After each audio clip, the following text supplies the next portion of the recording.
एक समय की बात है, एक गांव में एक गरीब लड़के का जन्म हुआ था। उसके माता पिता बहुत ही गरीब थे और उनका जीवन बहुत ही कठिन था। लेकिन वे अपने गरीबी के बावजूद भी बहुत ही मेहनती और ईमानदार थे। उन्होंने अपने बेटे को भी सच्चाई और मेहनत की महत्वाकांक्षा सिखाई। लड़के का नाम राम था। वह भी अपने माता पिता की तरह ही मेहनती था। वो हमेशा स्कूल जाने के बाद गांव के किसानों की मदद करता और उनके साथ मिलकर खेतों में काम किया करता था। राम का सपना था कि वह अपने माता पिता को एक दिन खुश देखेगा और उन्हें उनकी सारी चिंताओं से दूर रखेगा।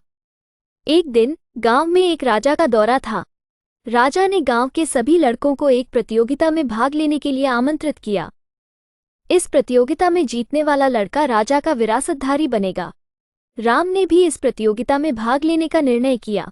प्रतियोगिता के दिन सभी लड़के एक बड़े मैदान में जमा हुए।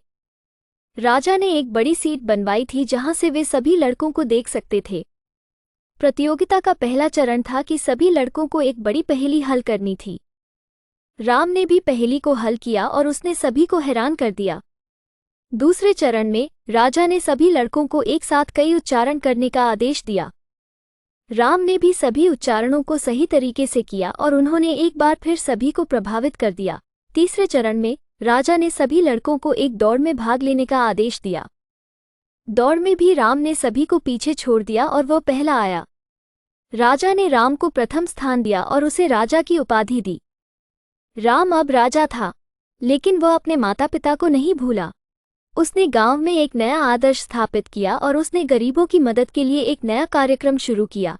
राम की मेहनत और संघर्ष ने उसे उस मुकाम तक पहुंचाया जो उसने कभी सपने में भी नहीं सोचा था। उसकी ईमानदारी और सच्चाई ने उसे उस ऊंचाई पर ले जहां पर वो किसी भी समय सोच नहीं सकता था। राम का सफलता का सबसे बड़ा रहस्य था उसकी निरंतर मेहनत और आत्मविश्वास में। इस कहानी से हमें ये सीखने को मिलता है कि किसी भी सपने को पूरा करने के लिए ईमानदारी, मेहनत और आत्मविश्वास की आवश्यकता होती है। अगर हम मेहनत करें और सच्चाई के साथ काम करें तो किसी भी मुश्किल को आसानी से पार कर सकते हैं।